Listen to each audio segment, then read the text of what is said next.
Just another day as a winner. Hey guys, I'm Candy, and welcome back to Candy's Locker Room. The Dallas Cowboys have done it again. They pulled off another W. Now they are 3-1, and that means they are number one in the NFC East. I'm so excited. I want to get right into the recap. So we'll get into Candy's Fit of the Week and all of that good stuff right after this recap. Here's what happened on Sunday. The Dallas Cowboys took on the Carolina Panthers at AT&T Stadium, and Cowboys start off with a touchdown to Ezekiel Elliott in the first quarter. But that doesn't go unanswered by the Panthers. The Panthers score a touchdown. The score is now 7-7.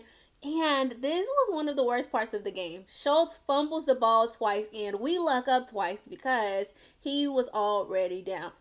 Let's get into the second quarter. Most of you aren't going to like this second part, but I loved it. Jarwin scored a touchdown for the Cowboys, bringing the score 13-7, but the Cowboys go for a 2-point conversion and miss it. I hate that they missed it, but I love that we are taking chances. Now, in the second quarter, there's something that possibly could have cost us later on in the game, but it didn't. McCarthy declined a penalty that put the Panthers in range of scoring. What? And of course, what do the Panthers do? They score, bringing them up 14-13 in the second quarter. But our boy Randy Gregory is back, and he wasn't going to let the Panthers go back to that locker room too happy. He sent them in there with his second sack of the season.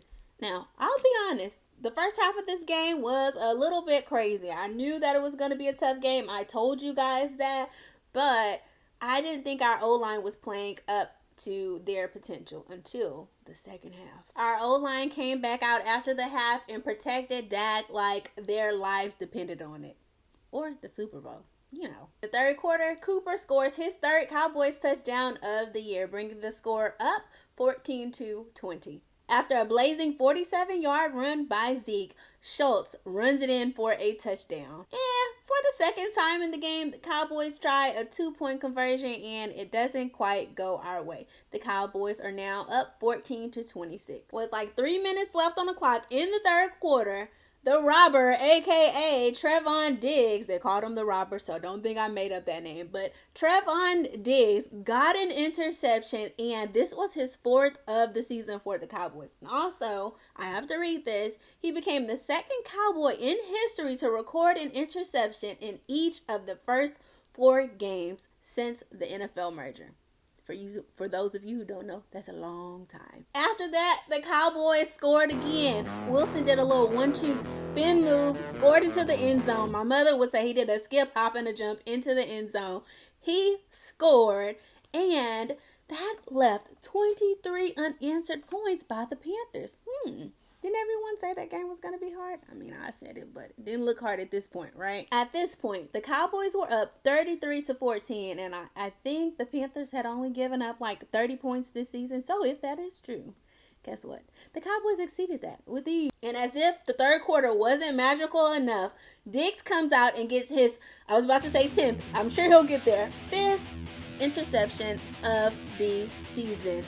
This guy, I'm telling y'all, something special. You should already know it by watching him, but 5th interception, my God. The Cowboys have only had 4 games. All right, let's close this baby up because, to be honest, the fourth quarter wasn't that great. The Cowboys weren't able to score at first, so they got a field goal, and that brought the score up to 36-14. Cowboys still up. Stay with me because it gets a little spooky. I know it's close to Halloween, but Cowboys didn't have to scare us like this. Side note, Micah Parsons was all over the place as he got his 5th sack of the season for the Cowboys. All right, on to this sucky fourth quarter. So, Diggs comes out of the game. Allegedly, I just learned from J Tuck that it was his back. During the game, the announcers were saying, they were just trying to give him rest. Whatever the case, maybe they shouldn't have taken him out of the game because 31 got tripped up and got scored on by the Panthers. But hey, everybody needs their practice, so I'm not blaming number 31. But the Cowboys were up still 36-21. Then that number 2, DJ Moore, he's a sneaky and fast one, scored on the Cowboys, bringing the score to 36-28. At this point, all Cowboys fans were probably shaking in their boots like, oh my God, what are we doing? Thankfully, the Cowboys get the ball back. We have a big run by Pollard, and then there's this trick play that the Cowboys have incorporated into some of their games. I love it. It's a different one almost every time, but Dak passed it to Zeke. Zeke passed it to Pollard. It was a big run. The clock eventually runs out. Cowboys win the game 36-28. Go Cowboys. Number 1 in the NFC East. Take that, Cowboys haters. All right, guys. Now it's time for Candy's Hot Shot of the Week. My first hot shot of the week is Travis Kelce of the Kansas City Chiefs. So Travis Kelce had on like this Blue's Clues type sweater, a white collar underneath, brown corduroy pants, and like these blue-white combo type Nike Dunks paired with the black glasses. Definitely giving Blue's Clues vibes. And you guys always know that I always have to bring one of my Cowboys in. So my second hot shot of the week is Ezekiel Elliott.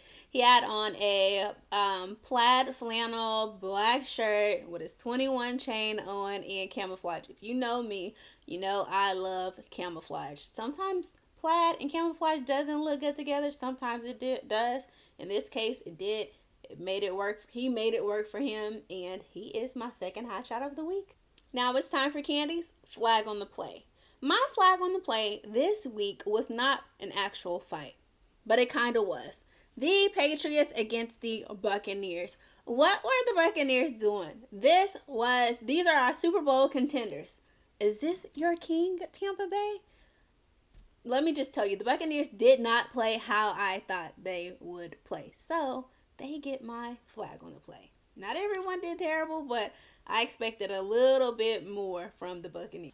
Now it's time for Candy's Q&A. First question was, Candy, who is your favorite player?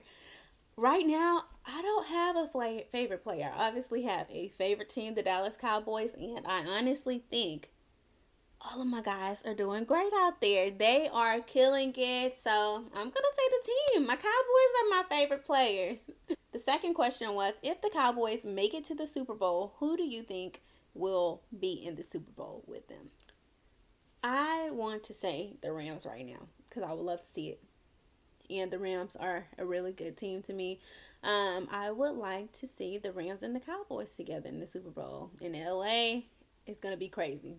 Cowboys have a huge fan base out there. You already know the Rams have a huge fan base out there. And two talented teams. That would be a Super Bowl to see. The third question is, Candy, are you going to any of the Cowboys games this year? I saw you were at the Texans game. Guys, I'm not a trader, I promise. I am just a lover of football, so if I can make a game, I will. I am actually thinking about going to a game soon. You guys let me know what game you would like to see me at. I already have a few in mind, but drop them below. Drop some ideas and, I might try to make them. Alright guys, that's all I have for you today on Candy's Locker Room. As always, don't forget to subscribe, share, like, comment, follow me on Instagram, follow me on Twitter, Candy's Locker Room on Twitter, Candy's Locker RM. And thank you guys for tuning in. I will see you guys in week 5.